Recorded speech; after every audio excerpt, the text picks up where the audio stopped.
šampiónkou pre rok 2016 sa stala Michaela Ješková, Karakán, Alazil Liptovský Mikuláš.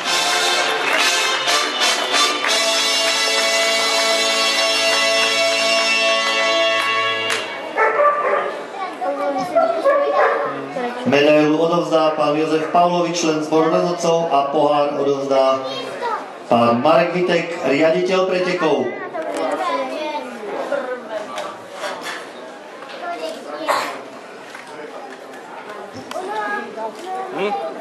Druhé miesto v tejto súťaži a striebornú medailu získal Samuel Matejka, Vavo Alexandra, Martin Záturčie.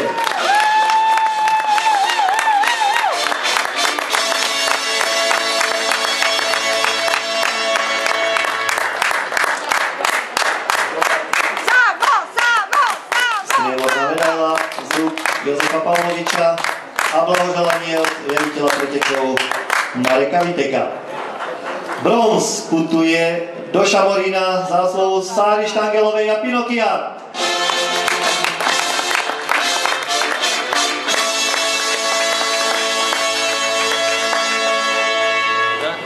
Čo som ti povedal, aj malý koník, boň. Nepočúvaš nebezpečné. Bronz z rúk Jozefa Pavloviča.